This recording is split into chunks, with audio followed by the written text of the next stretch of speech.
Eta, bueno, nien lar luzatuko. Eta orain, berba emango diot, Elorrion gaudenez, Elorrioko alkate andereari, Idoia Buruagari. Idoia, zurea da hitza.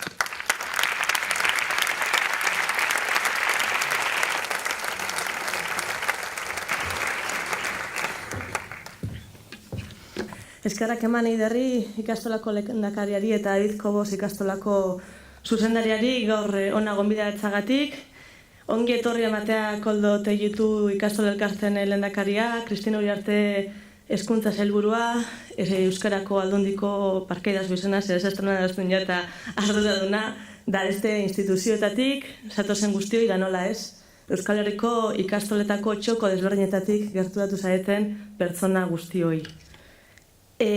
Alkate moduan zer esango dutzuet, aprobetxatuko desateko zuetariko asko ez tozuela lorrez ezagutuko.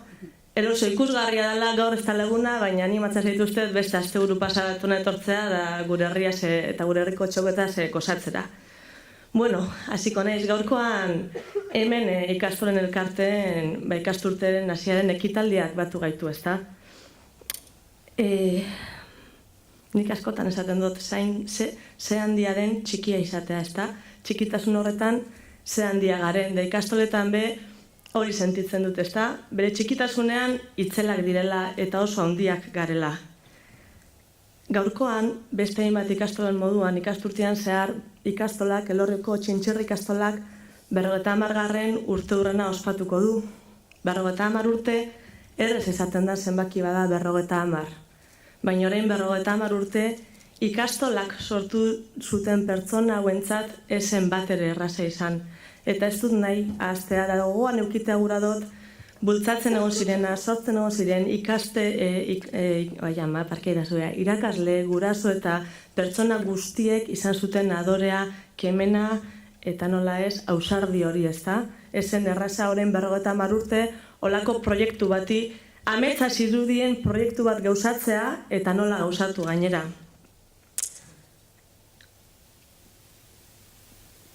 Zergaitia, ikastolak 50 urte sortzearen zergaitia.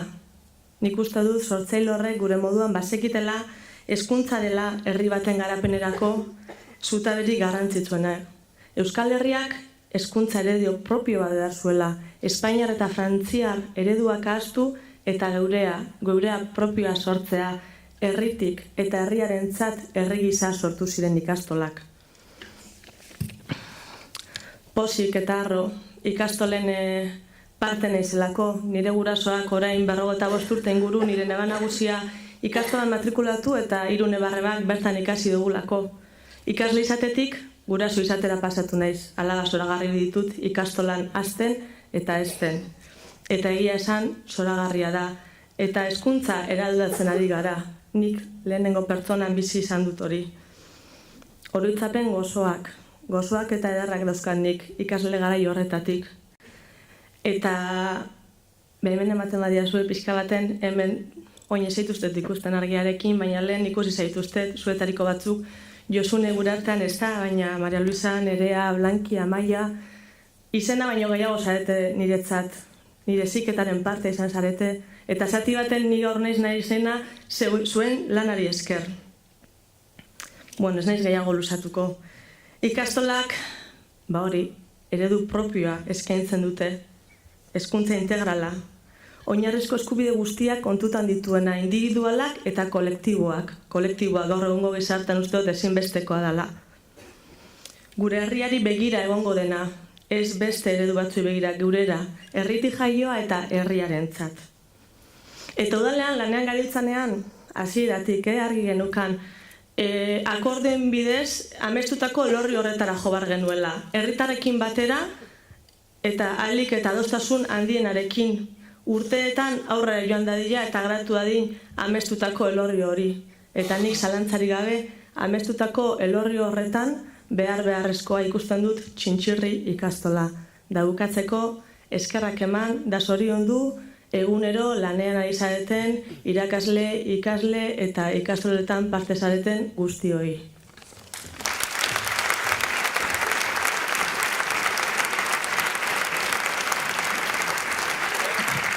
alkate anderea, eta berak esan bezala merezi du Elorrio ezagutzeak eta gaina sistema horrela antolatuta daukate. Aparkatu nahi bali bazu, herria ikusi beharra da kasu. Beraz, ondo, zorionak, beste entzako idea ere izan daiteke hori. Ondorengo hitzak, Ana de Castro anderearenak izango dira, Bizkaiko Foru Aldundiko euskara zuzendaria. Nahi duzunean.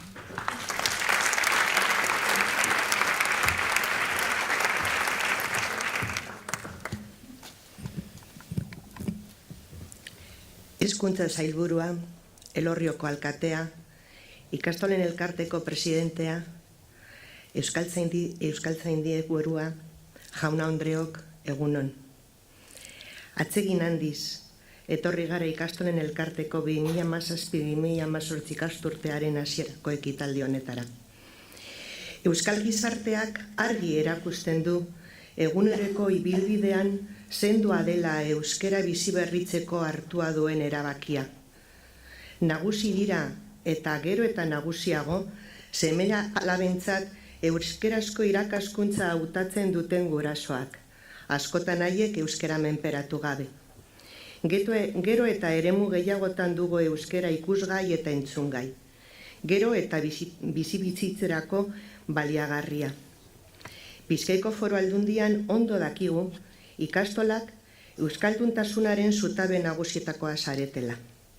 Ondo dakigu, ikastolen jarduna funtsezkoa eta ezinbestekoa dela euskararen oraina sendotu eta geroa berpatzeko jarraitu beharreko bidea aurrera egiteko. Eta bide horretan, aspaldiko lagunkide ditugu ikastolen elkartea eta Bizkaiko Foru Aldundia. 11 egitasmo eta jarduera landu eta burutu dira lankidetza horri esker azken hamarkadetan. Bizkaiko Foru Aldundiak dauzkan ardura nagusienen artean euskararen sustapenera dago. Alandase, zelan ez gara arituko bada euskararen sugarraren auspo emaile indartsuetarikoaren batera elkarlanean? Elkarlan horren emaitzak ugariak eta oparoak izan dira dudabarik. Alegin berezia eskatu dizuegu eskola orduetatik kanpo ere euskararen erabileran eragiteko. Aspaldiko kezka horri erantzuteko erronka ez da makala. Erronka hori aurre egiteko bidean aurrera egin behar dugu elkarren eskutik. Orain arte bezala, baina bide berria jorratzen ere hasi beharko dugu gure hizkuntza, etengabe eta gero eta azkarrago aldatuz doan gizarte honen eskakizunei erantzuteko tresna erabilgarri eta erakargarria izan dadin. Eskerrik asko guztioi.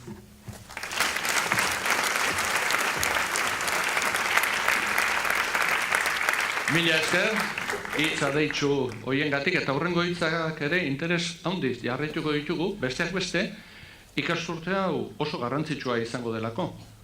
Hortxe dugu, hezkuntza lege berriaren inguruan akordioa lortzeko martxan jarri berri den prozesua. Eta hoietaz eta beste batzuetaz hitz egiteko hitza emango diot Kristina Uriarte, hezkuntza sailburu andereari.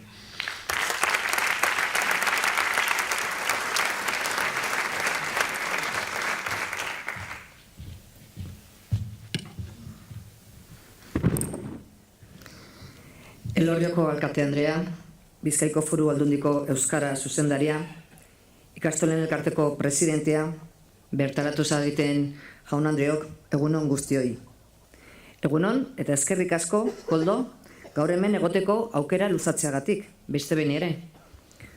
Kurtsoa hasi duzue jada duela aste batzuk, baina beti dator ondo, kasu honetan ikastoletako arduradunen egitasmoen proiektuen berri zuzenean izatea. Badakit, lan asko egin duzuela ikasturte hau prestatzen, berrikuntzak bultzatzen. Zuen ikasleen onerako.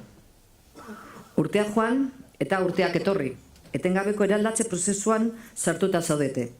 Hezkuntza sistema osatzen duten beste ikastetxe guztiak bezala. Bakoitza bere ezaugarriekin. Eta badakit, lan hori ez dela batere erraza. Seguru nago, hemen zaudeten batzuek ondo goratuko duzuela ikastolen hasierako ibilbide hura. Garaia tartoko metodologiak, ikastekoak eta irakastekoak, helburuak eta baliabideak.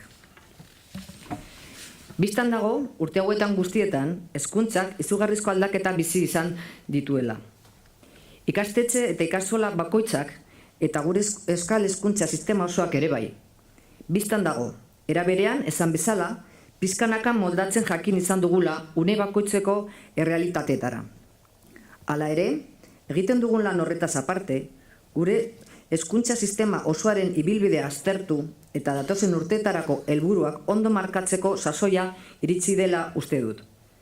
Badira, 25 urte da, ariketa hau burutu genuenetik gizarte bezala. Urte asko dira, eta beharrezkoa da, beraz, gure hezkuntzarekiko ikuskera eguneratzea, modernizatzea, denon artean aztertzea azken finean. Eta denon artean diodanean, denon artean esan nahi dut. Dakizuenez, astelehen honetan, hasiera eman diogu hezkuntzaren inguruan akordioa lortzeko prozesuari. Ditutako hezkuntza eragilean dana batu ginen lakuan. Antze izan ziren ikastolen elkarteko arduradunak ere. Gure herri honetan ikuspuntu ezberdina ditugu hezkuntzaren inguruan. Bere bilakaerari dagokienez edota dituen eta izan beharko lituzkeen ezaugarriei dagokienez. Badakit, nabarduraz jositako gaia dela, baina era berean badakit denok biltzen dugula helburu bakar bat. Gure ikasleak ahalik eta ondoen formatzea, gure hezkuntza sistema gero eta hobea izatea. Horretan denok egiten dugu bat.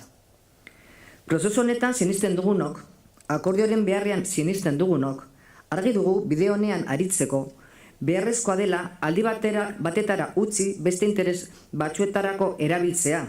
Argi dugu, adostasunak behar duela ondoko aitortuz berarekin partekatzea. Hori horrela izan da, jar gaitezen denon artean, oinarrikoa izango den akordioa lantzera.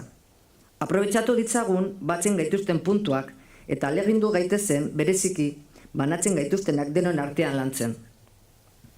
Duela mendela orden beste batzuek egin zuten bezala, orain guri dagokigu oinarrizko akordio bat finkatzea. Denon artean hitz eginez eta adostasuna josiz. Herri erronka dugu eskuen artean, eta naiz eta jakin prozesua ez dela erraza izango, zailtasunak ezin gaitu kikildu, ezin gaitu atzera bota. Oinarrizko printzipio jasotzen duen akordio horretan, guztiok sentituko beharko ginateke eroso, gustora. Eta horrek ariketa sakona eskatzen digu guztioi. Kontuan izan behar dugu, hau, ibilbide luzeago baten hasiera izango dela.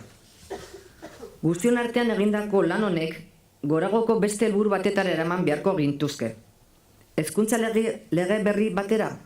Espero dezagun baietz, baina joan gaitezen pausoz pauso. Legea lantzeko, aldez aurretik, berorren espiritua, lerro nagusiak, printzipio nagusi eta egonkorrak gure sistemaren bizkarrezurra izango direnak adostu behar ditugu. Helduko da, ondoren, arauan sartzeko momentua, beste zehaztasun maila batekin, baina iparra aldez aurretik finkatuta izanik. Az gaitezen akordioa lantzen, baina beti ere akordio horren helburua zein den argi izanez.